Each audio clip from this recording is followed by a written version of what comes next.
అమ్మ నమస్తే అమ్మ. నమస్తే. ఆ! అమ్మ సాధారణంగా ఆడవారికి ఆహ్, చి ఒక ఏజ్ వచ్చిన తర్వాత ఆడవారికనేది ఋతుక్రమం జరుగుతూ ఉంటుంది. అవును. ఈ ఋతుక్రమం జరిగే క్రమంలో ఎవరైతే అమ్మవారి ఉపాసన తీసుకోవాలి అనుకున్నారో, తీసుకుంటున్న వారైనా గూడా అంటే వారికి గూడా ఈ ఋతుక్రమం వస్తుంది అనేసి అంటారా? లేదు అనేసంటే ఈ ఋతుక్రమంలో వారు ఉపాసన చేయొచ్చు అనేసని అంటారా?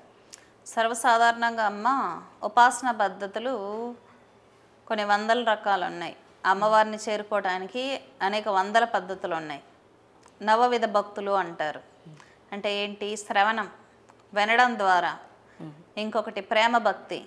ప్రేమ భక్తి ద్వారా మీరాబాయి తరించిందన్నమాట. అంటే ఆమె దేవుణ్ణి ప్రేమిస్తుంది. చాలామంది ఈ మధ్య కాంట్రవర్సీ వీడియోలు కూడా చేశారు. దేవుడికి ప్రేమించచ్చా, దేవుడికి ప్రపోజ్ చేయొచ్చా అని చెప్పి కొంతమంది కామెంటరీ చేస్తూ ఉంటారు.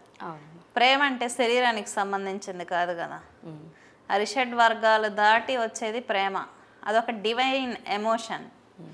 దాన్ని మనం సోల్ టు సూపర్ సోల్కి కనెక్ట్ చేసుకుంటాం. ఆ ఎమోషన్ ద్వారా దేవతను చేరే పద్ధతి అది.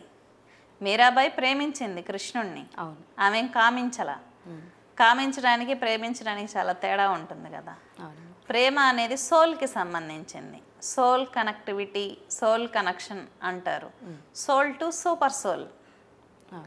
చాలామంది దేవుణ్ణి ప్రేమించేస్తారా, లేకపోతే దేవుడు వచ్చేస్తాడా మీకోసం? దేవుడు వస్తాడు ఖచ్చితంగా. మనలో ట్రూ లవ్ ఉంటే దేవుడు ఖచ్చితంగా వస్తాడు. ఇప్పుడు అమ్మవారి మీద ప్రేమ చూపిస్తాం. అమ్మవారి మీద ప్రేమ చూపించినప్పుడు అయ్యవారి మీద ప్రేమ ఎందుకు చూపించకూడదు? వాళ్ళకేం బాడీస్ ఉంటాయా? బాడీని చూసో స్ట్రక్చర్ని చూసో ప్రేమించరు కదా. ఆ విధంగా కొంతమంది ఏంటంటే బాడీ లెవెల్లో మెంటల్ స్టేట్ ఉన్నవాళ్ళు దేవుడితో ప్రేమలేంటి, దేవుడికి ప్రపోజ్ చేయడాలేంటి అని చెప్తూ ఉంటారు. ఇప్పుడు మీరాబాయిది ప్రేమ భక్తి. మీరాబాయి కోసం కృష్ణుడు ఎలా వచ్చాడు? సూపర్ సోల్ లాగే వచ్చాడు. కాంతి రూపంలోనే దర్శనం ఇచ్చాడు. ఆమెకి ఎక్స్పీరియన్స్లు ఇచ్చాడు.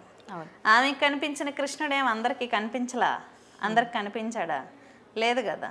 మనం ప్రేమ భక్తి ద్వారా పిలిస్తే దేవుడు ఖచ్చితంగా వస్తాడు. రెండవది శ్రవణం, వినడం. దేవుడి కథలు, హరికథలు చెప్తూ ఉంటారు, కీర్తనలు చేస్తూ ఉంటారు. వినడం ద్వారా తరించిన వాళ్ళు ఎంతోమంది ఉన్నారు. దాస్య భక్తి అన్నమాట. అంటే సేవ చేయడం ద్వారా ధరించిన భక్తులు ఎవరైనా ఉన్నారా భగవంతుడి కంటే? గరుత్మంతుడు భగవంతుడికి సేవ చేయడం ద్వారా తరించాడు.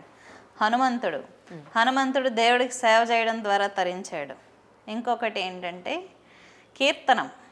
కీర్తనలు పాడటం. అంటే స్వామివారిని మనసులో ఊహించుకొని గానం చేయడం. దీని ద్వారా ఎవరైనా తరించారా అంటే అన్నమయ్య తరించాడు. అన్నమయ్య కీర్తనలు పాడే కదా మోక్షం పొందాడు.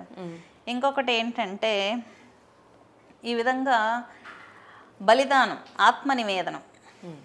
బలిచక్రవర్తి ఉన్నాడు. స్వామివారు వస్తే ఏం చేశాడు? తన ఆత్మని నివేదన చేసేసాడు. తన తల మీద కాలు పెట్టాడు అన్నమాట స్వామివారు వచ్చి. కాబట్టి ఈ విధంగా తన ఆత్మని నివేదన చేయడం. అనేక రకాల భక్తులు ఉంటాయి.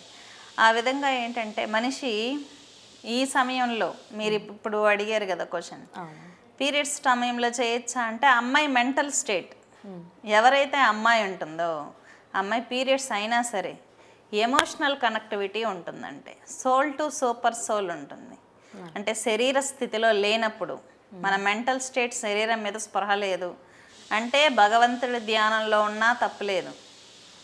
ఒకటి శరీరం మీద స్పృహ లేకుండా ఆత్మజ్ఞానంతో ఆత్మస్థితిలో ఏ స్త్రీ అయితే ఉంటుందో ఆవిడ సర్వకాల సర్వావస్థలందు దేవుడి ధ్యానంలో ఉండొచ్చు, తప్పులేదు. కానీ అందరి ఆడవాళ్ళకి అంత మెంటల్ స్టేట్ ఉండదు.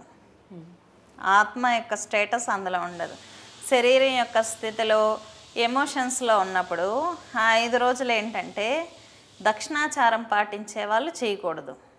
వామ పద్ధతులు ఉన్నాయి. వామాచారం పాటించేటటువంటి స్త్రీలు ఏంటంటే పీరియడ్స్లో జపం చేయడం ద్వారా దేవతలకి ఏంటంటే ఖాళీ ఉంది.